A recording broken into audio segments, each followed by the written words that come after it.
Hello and welcome to another Craig'n'Dave Unscripted. If you've followed us the last couple of weeks, you will know we have a winner to our Craig'n'Dave Cryptic Challenge, and we're going to have them on next week. It's actually a group of students and their teacher. But the last couple of weeks, we've been working through the Cryptic Challenge and diving underneath the hood, and we were having a bit of a laugh with it and showing you how it works and how you would solve it. If you don't know what we're talking about, go back and watch the last couple of episodes. But we left last week, I believe, Dave, with the candidate who's carrying out the challenge, this Omega candidate, being officially told that they passed the alpha level tests and they were ready to be promoted to Omega level status if they could complete the next set of tests.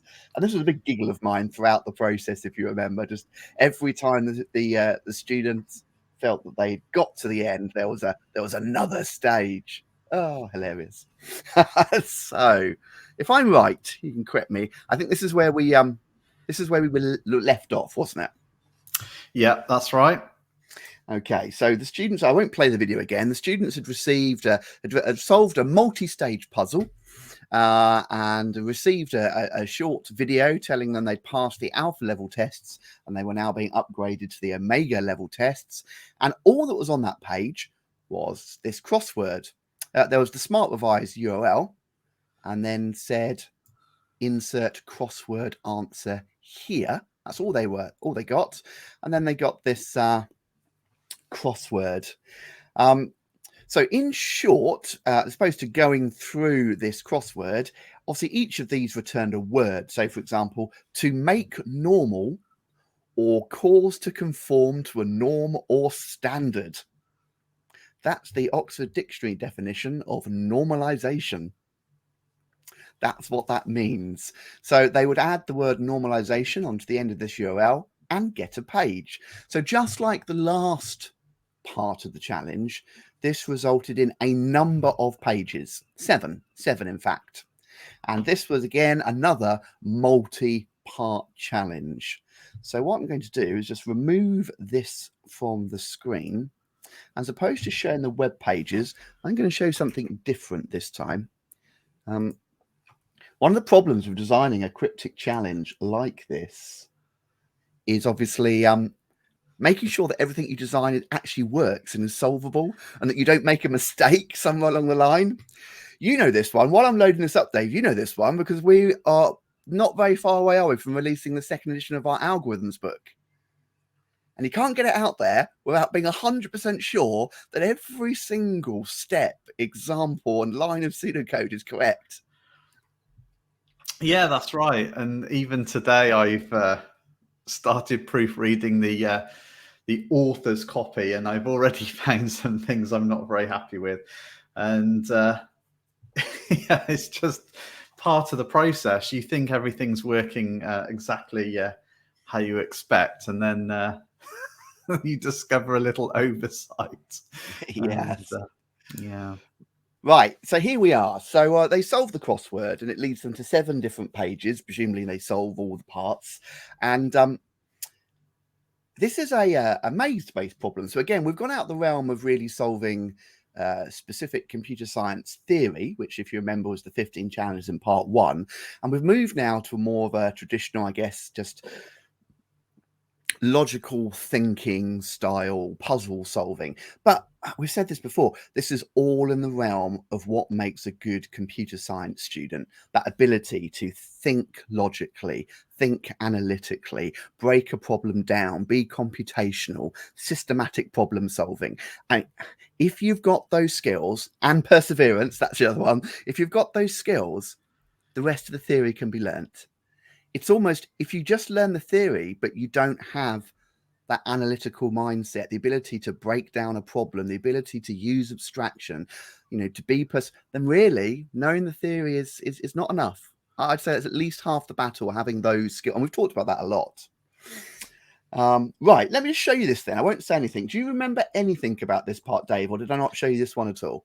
I don't think I've ever seen it, to be honest. Perfect. Oh Right. no. We're going to do the same thing then, Dave. I'm just going to throw it at you. Let me rephrase. I've seen it and I know all the answers, so I don't think there's any point in me question me on attempting anything. Nice try. So they received, they received 7 web pages, and again they were named part 1 through 7, 2 through 7. The first one is what appears to be a grid-based map. Another page had this version of the map, so a slightly different version. Okay. There was then a page which suddenly made a bit more sense. There was a bit of a key.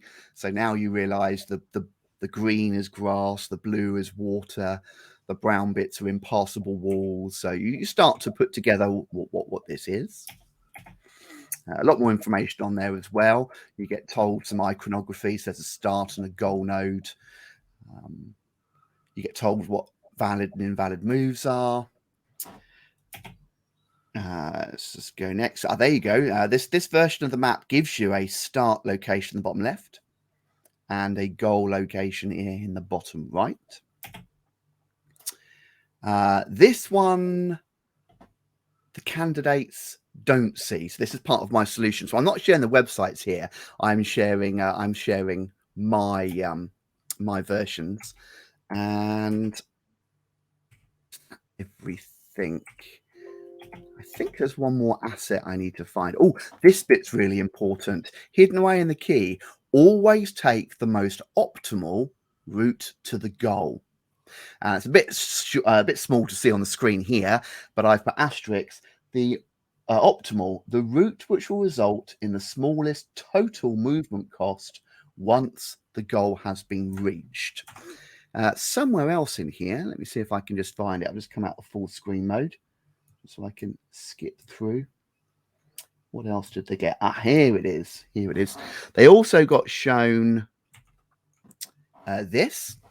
The following events occur when your total move cost reaches a given threshold.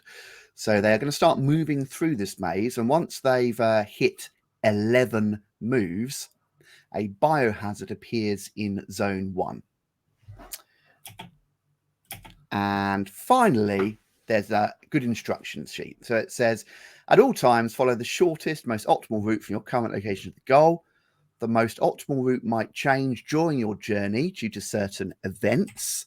So these events listed on one of the pages they find can change the circumstances at any moment in time to the most optimal route. Once you reach the goal, note down the moved cost totals reached at each door you pass through and the goal. There's a number of doors on this map. For example, if the route you took, the sequence would be 8th edge. So there's an example route, and as I'm passing through various doors, they're my move totals at those moments in time, and those are the numbers you append onto the end of the URL. So I think this one really is actually, I don't think this one, and that's the end, yeah. I don't think this one actually is probably too difficult to understand what you have to do. And again, I'm going to be curious to see how the students solve this. I just feel it's something they really have to step through logically, bit by bit. I guess the key really is them reading this one very carefully. So they get told here, the base movement cost of grass is 1. The base movement cost of a door is 5. A bridge is 10. They can't move diagonally. They can only move up, down, left, and right. And then it's making sure they understand these iconographies. So the presence of a monster in a zone doubles the movement cost. The presence of a biohazard triples the movement cost. And all this sort of, and I've got keys and apples and all sorts.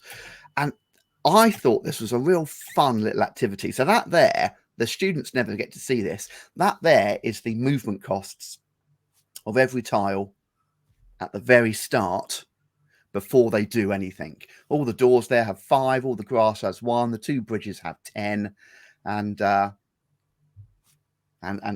they have to go. Any questions so far? I know I'm waffling through here. No, I can see what's going on here.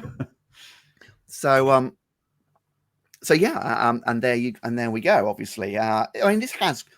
I say it has no tie to computer science theory. It has connotations, I guess, of shortest path algorithms like Deich's and A star. So there was some notion here to the theory.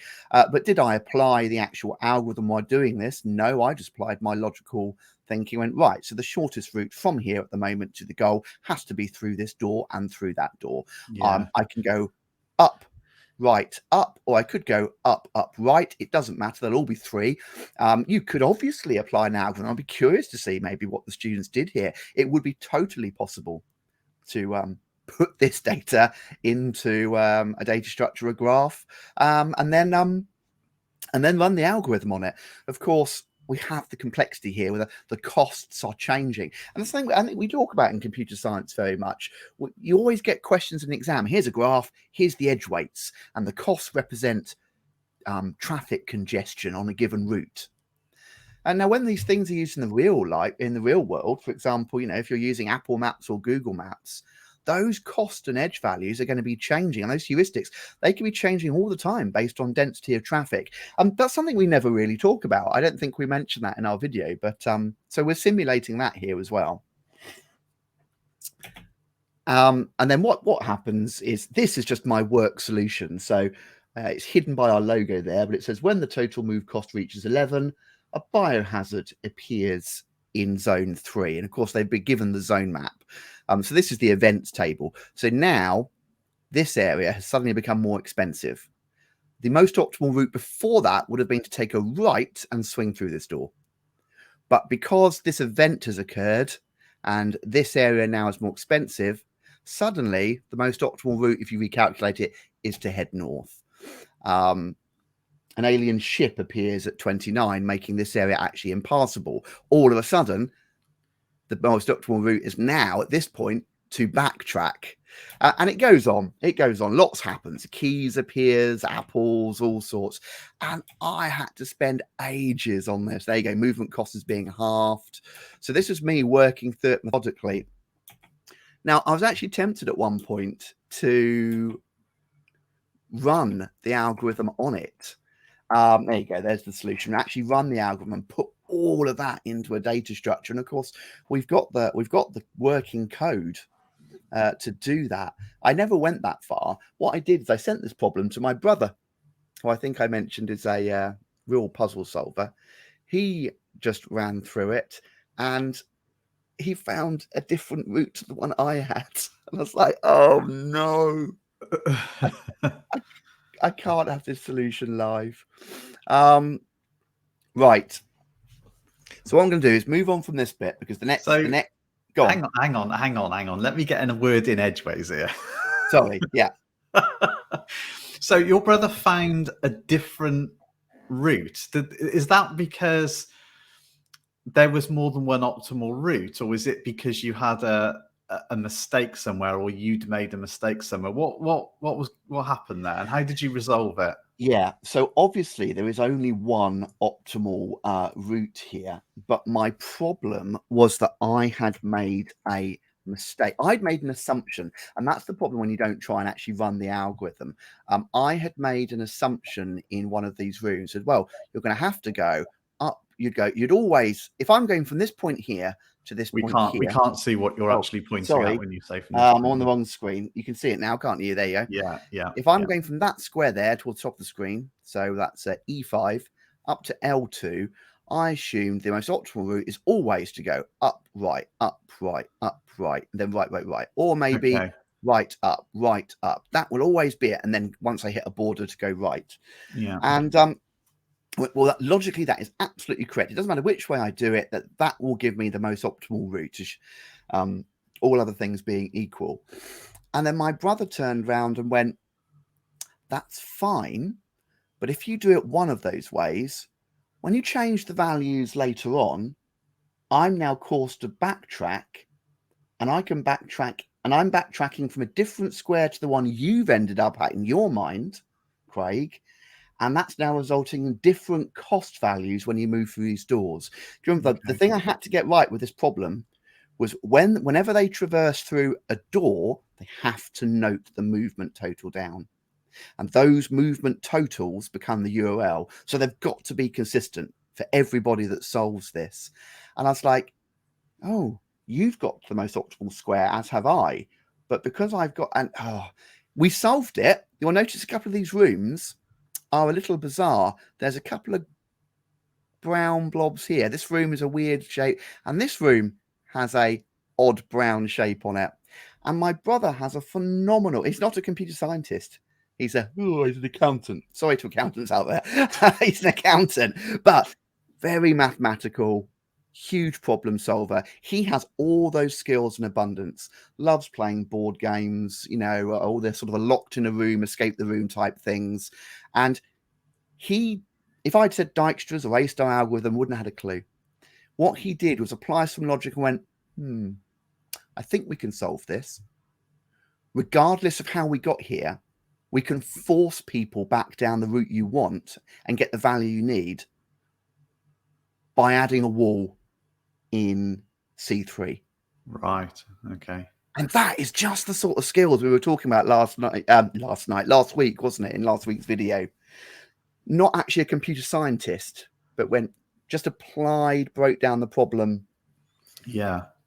Could you have sort of solved it not solved it. What I mean is, could you have created the puzzle in a way to not generate those potential problems by, for example, having a rule that once you've gone through a door, you can never go back through it? In other words, it kind of locks once you've gone through. Does that make it easier to create the challenge?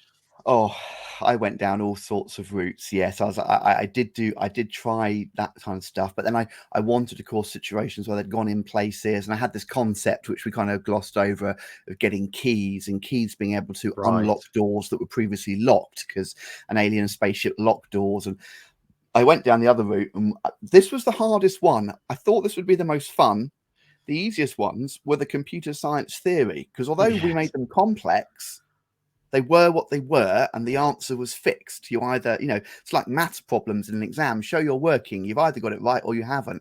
Yeah. I hit all sorts of problems. And what I probably should have done is just actually taken this grid, put it into a data structure, fed in the values, run the algorithm. But yes. But it's all that additional complexity that you talked about when you get biohazards and alien ships and monsters, because that's changing up all your edge values and everything. And that's it. You say, I'll put it in a data structure and run the algorithm, but we haven't written a version of the algorithm where there are changing costs as the algorithm is executing. So it's not trivial. But as you were saying earlier, that this is firmly rooted in computer science, not just with computational thinking and problem solving and perseverance, but also, with, the A-star algorithm here. And, it does have lots of uses in computer science, from packet switch networks, where the heuristic may change because of the bandwidth available and the amount of traffic that is going down a particular pathway. So we always assume that there are static heuristics, but that isn't necessarily the case. And it is also found in computer games, kind of doing the thing that you're doing here. If you want to give your NPCs some level of intelligence and be able to sort of navigate the world that you put them in without having to sort of hand code every single movement, which itself would be a little bit unnatural, then, you can apply algorithms like A-star, and you can say to an NPC, right, you're here, you've got to get to here, sort of off you go, and sort of run an A-star algorithm on that NPC movement. And then as things happen in the game, the NPC needs to react to the player, because, the map is changing as a result of the player playing the game. And that's going to, change up your cost values and heuristics and other bits and pieces. And it's fascinating, actually. There are videos out there that explain how these algorithms are used in computer games to get NPCs to navigate terrain, and how you get a non-player character making a decision to cross a bridge rather than to go through the marshland or whatever it happens to be in the game. And these things are used quite extensively. So it's really nice to see this, actually, that this is a simplistic version of that, but sufficiently abstracted to make it interesting. Yeah. That's it. I mean, I started off just with this concept of, I want to have a maze, and I always used to create little mazes when I was a kid in books, and of course I wouldn't just draw a maze with my pencil, would I? I'd put doors and keys and all sorts of stuff in it. And this was a bit of a throwback. I want to do that. And I didn't actually think about pathfinding until about halfway through making this puzzle and went, wow, there's an area of computer science where this is basically what I'm doing. And this is how this, as you say, how this works in computer games. So a lot of times there where you're sat in computer science going, why do I ever need to learn this? What's the point in that? When's that ever going to be used? You'll be surprised. You'll be surprised. So anyway. Well, absolutely. I mean, Edgar Dijkstra, I can't say it. Edgar Dijkstra, created his pathfinding algorithm to get from one city to another, and doing that by the most optimal route. So these things aren't just invented for the sake of it. They do have a purpose in the real world. But you're right, often when we're teaching and learning computer science, and definitely in exam questions, they tend to sort of almost over abstract the ideas, so it kind of feels like it doesn't have any worth beyond the actual exam question that you're trying to answer. But all these things are rooted in at some point a problem needing to be solved, and a solution is found that is an algorithm, and then you can take that algorithm and apply it to completely different problems in order to solve a different problem with the same approach. And that's what abstraction is. Right. So moving on then. So obviously the whole point of that is in it with a string of numbers. The string of numbers take them to a unique web page. Here it is. And again, at this point, I'm imagining the students, we'll hear from them next week. I'm imagining the students are thinking, I hope we've won. Is that the end? Is that the end? Please be the end. They're losing the will to live at this point. We'll see. And what they get is this. Challenge completed. Omega level candidate successfully identified. Processing. Uploading final protocol. Upload complete. Initiating final Omega level approval process. Process ready. Good luck, candidate.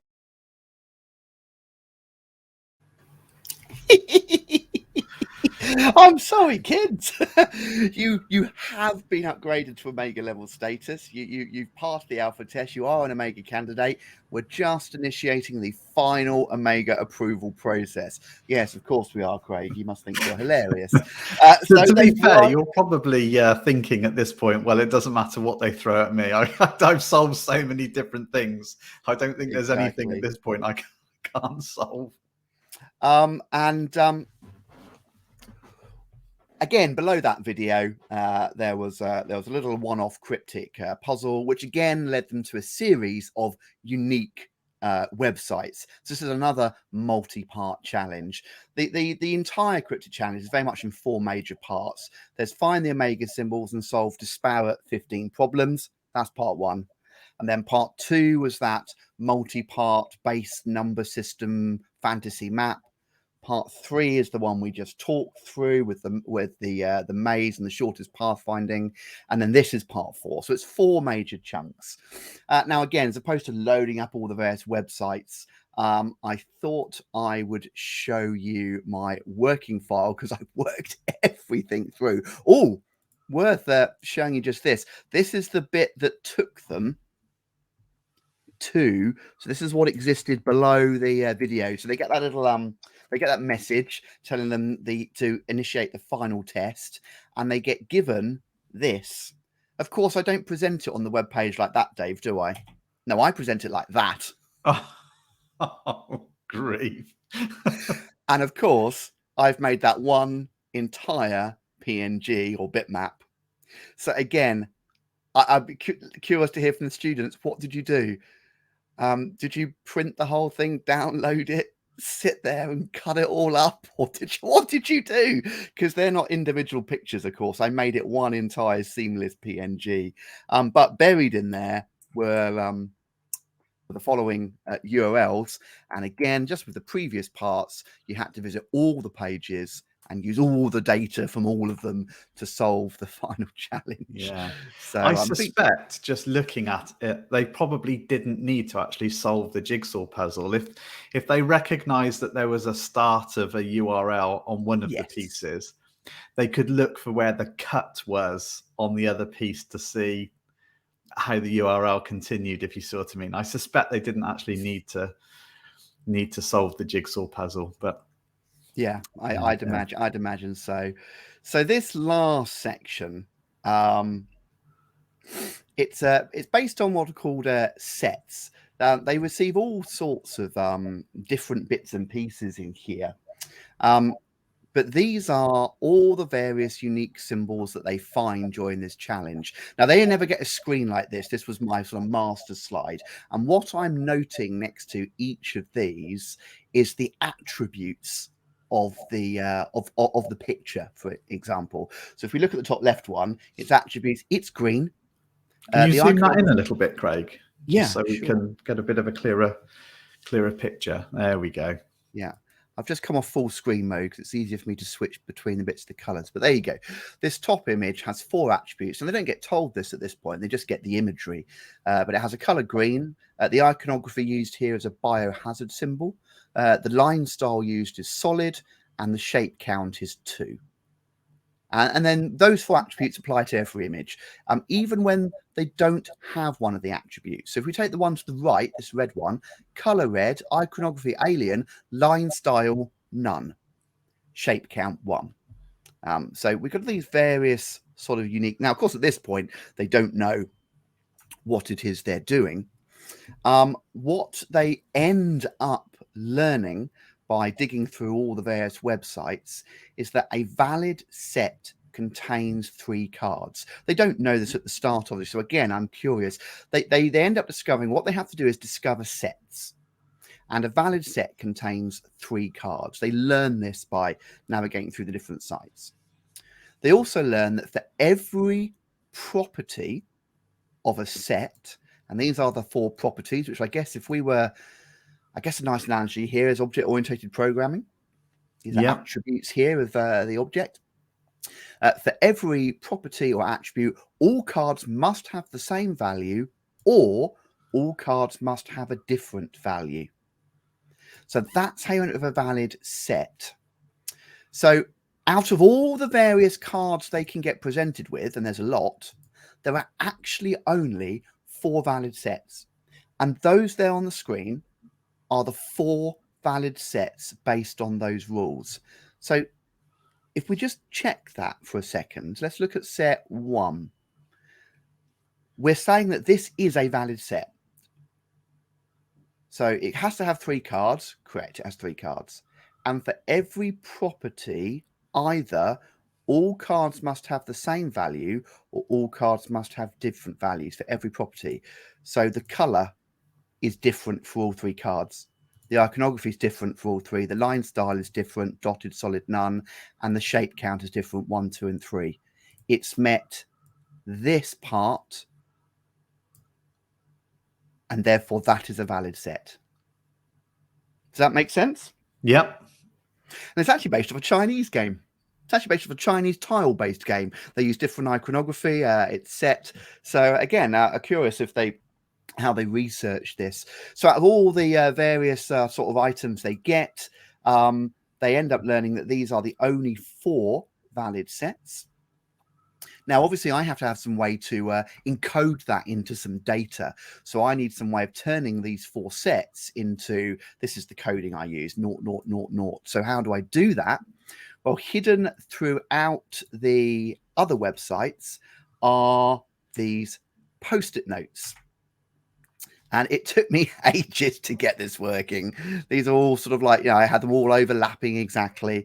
And I actually got the old iPad and the stylus out for this. And this here, there you go. When you collect all the post-it notes and you lay them together correctly, this tells you how to interpret the numbers.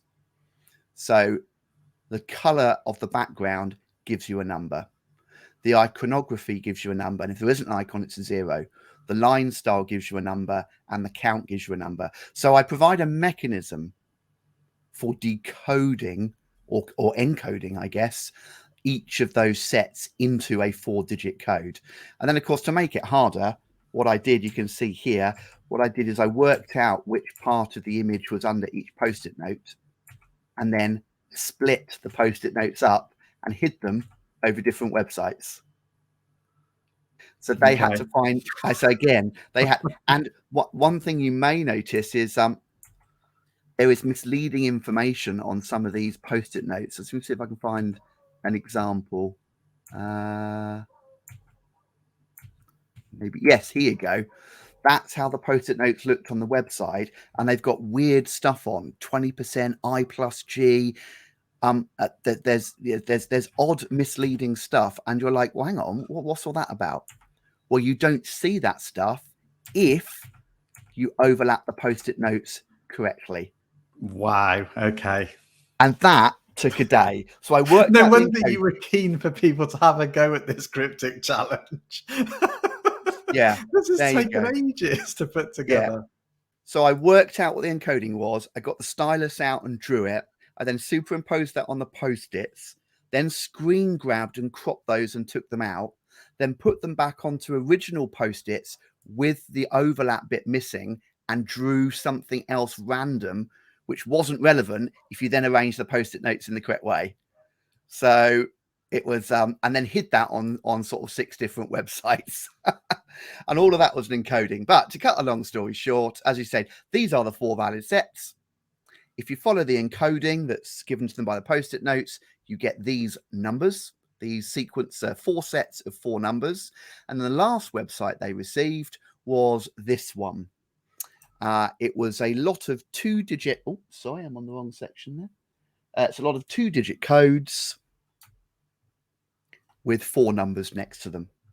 And of course, if they apply the 4 codes which they've been given in the correct order, what they get is 2 letters, 2 more letters, 2 more letters, and 2 more letters. So they get a sequence of 2, 4, 8 letters in total. And those 8 letters get appended to a URL that takes them to a web page. At which point, the students must be thinking to themselves, if I've not won at this point, I'm writing to Craig'n'Dave and I'm Yes. Now, in fairness, the last video they got did say you're now an Omega level candidate initiating the final test. So do you want to see the final video they get taken to, Dave? Yeah, let's see it. This is where we find out next week that these students have bypassed all this. They've cheated, and I'll be just as impressed with their thinking outside the box. Right, I'll be laughing and you'll be crying if if they tell us all the workarounds. Absolutely. Yes, right, let's see it. Okay, so here is the final screen. Having solved that and got the 8-digit code, here's the final website they get taken to. Congratulations, Omega level candidate. Establishing connection to the mysterious band. Connection established. Transferring you now. Congratulations, Omega level candidate, on beating all our challenges. Hey, it's me, Craig, in case you hadn't guessed already. So look, simply finding this video is not enough, I'm afraid, to officially declare you the winner. After all, you could have found this URL in many ways, so we need proof. So your very final task is to click the button below, download and complete our Omega level candidate proof form, and then email it to us at admin@craiganddave.co.uk. Once received, we're going to verify your submission, and if you've been successful, we'll be in touch to officially declare you or your group of friends the winner of our Craig'n'Dave Cryptic Challenge. Hey! How cool is that? And as I put in that last message, we had the suspicion that once people solved it, they might be able to jump and get to the end. And I wanted a mechanism that forced them to go, just because you found this page, because someone's posted the URL on a forum, doesn't mean you have won.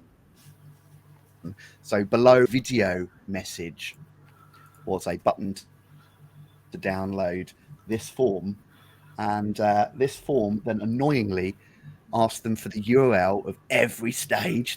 This is part Yeah, one. again, we can't see that Please very tell me- clearly on the screen. No, it's fine. Yeah, please fill out all the letters. And it went on. I've zoomed out just to show you. It went on. It asked them to explain what they did, what all the unencrypted messages were. And I was like, I am never going to get this form in. It's never going to happen. Yeah. I did the challenge, put it into the ether. Never going to happen. And lo and behold, I think we turned up saying, what was it? Sort of 8-9 weeks, maybe. Felt like just over a couple of months. We got some winners in, and not only was it filled out in detail, every single bit was absolutely correct. I was in no doubt that even if they did use certain workarounds and maybe cheats and didn't solve it exactly, they had visited every part. It was all correct. So fair play. We're going to have them on next week. I'm not going to do one as complicated as that again, Dave. No, that was I guess it really was a bit of a sort of beta test in a sense. We want to do these little challenges from time to time, and we want to release them in our resources to our membership schools so that they can use them. And we kind of wanted to sort of test the waters and try out some different ideas and see how it would work. And so this is a great way of achieving that. And I guess I just want to finish this episode by saying, why is this important? We spent 3 weeks, that we'll do 4 weeks in total, just talking about this cryptic challenge. And why do we keep going on about it? What's the value? What's the point? And I think for me, there are a couple of things that I'd like to explore. The first is, and we've mentioned this in a previous episode, it's about finding ways of having a little bit of fun with the class and bringing something a little bit more to the lessons than just learning for exams. A lot of the things that we do in the way that we teach, watch a video, make some notes, complete workbooks in class, do some programming, it can be a little bit formulaic, and we're always looking for games and other interesting ideas that we can use with the students to kind of break up that sort of formulaic approach. And we want our students to be intrigued and interested and enjoy what we're doing. And so you have to add a little bit of spice in to what you're doing in order to get that. So that's partly what it's about. It's just sharing some ideas of things that you could do just to liven things up a little bit. And it won't resonate with all students. There'll be some students that just won't be interested in this kind of thing, and that's fine, but there will be some students that really enjoy this kind of thing. And I think mixing things up and trying little different ideas can really help actually with the learning process and make it memorable and make it fun. So that's the first thing. It's just about enriching your subject. And the second thing is, it really does develop those skills that you want. So you want them to become competent at programming Python programs, let's say at GCSE, and doing their programming project at A-level. And we've already said that the biggest skill that they need to be successful is perseverance. Well, that isn't something you necessarily just have. It's a skill you have to work at. So by giving the students things that enable them to practice that computational thinking, to practice those attributes that they need to be successful, then it can have a real positive effect. So, are there opportunities in your lessons to do a little bit of puzzles and things like that? Not for the activity itself, but because it encourages the mindset that you need, which is, the perseverance. And what you'll find if you do these kinds of things is that then students, when they approach programming, they approach it with a different mindset. They approach it with this is a challenge for me to solve. This is a problem that needs solving, rather than I can't do it, which is often what you get. And yes, when you approach programming as a challenge to be solved, a problem to be solved and worked through, then failure as you're trying to solve the problem doesn't feel like an issue, because you expect failure when you're tackling a challenge or a problem. You made the comment last week about computer games. Computer games aren't easy. You lose lives, you get over, you reload a save point. You're always failing in a computer game. Otherwise, it'd all be too easy. But yet somehow students are okay with that. And you're right, getting that lateral thinking, problem solving, puzzle element mindset into tackling program, it's invaluable. Yeah, and once students realize that ultimately programming is about problem solving, and they realize that actually there are limited components that are needed to solve the problem, once they can get into their head, and this is difficult, which is why doing these sorts of puzzles really helps. Once they understand that at the end of the day, all you've really got are input and output statements, you've got selection statements, you've got iteration statements, you've got sequences that have to be put into the right order, and you've got various data structures, whether it's variables or lists and arrays and that kind of thing. You know, that's all that's required for GCSE and A-level in terms of programming. It all boils down to about 10 components, really. And so if you understand that it's a problem to be solved, there are 10 components and they have to be put into the right order, suddenly there's no real difference between writing a computer program at GCSE or A-level and solving one of these puzzles. You know, we've sort of abstracted programming to such an extent that it's become a logical thinking puzzle. And so the more you can do these kinds of things with your class, not only will you kind of get that relationship with them, not only will you get the intrigue in the subject and they'll enjoy doing what they're doing, but they're also learning to become programmers without even knowing they're learning to become programmers. And so that's why I think this is really good and has value. Yeah. Oh, wonderful. And lastly, Dave, can I just say a thank you to you, because I had spent, I think, pretty much the vast majority of the previous year producing the OCR remastered series on YouTube. It took forever. Well, I'm very proud of it. And I said to you, didn't I, when I'd finished, I don't want to dive into the next piece of big work. I want to have some fun. I want to design a cryptic challenge. And you were like, off you go, Craig. It won't make us any money. But off you go, fill your boots. And I probably spent a good 3 weeks doing this, and you know, it's hugely fun for me. And you were talking about the fun aspect of teaching and how that helps. So thank you for indulging me in this. It was a lot of fun, and I'm really looking forward next week then to getting on. So it's Liam Edgley and his year 12 class. I believe we may be joined by one of the year 13s. I think who was poking his head round the door and going, "What are you all doing?" So we're going to be joined by Liam Edgley next week and his class of students. And I'm really curious. I don't know what to expect. How did they find it? You know, did they do any clever workarounds? So, well, that'll be interesting. Right. Well, we'll leave it there then. Thank you very much. And we'll see you all next week when we have the official winners on of our first ever Craig'n'Dave Cryptic Challenge. See you then. Bye-bye.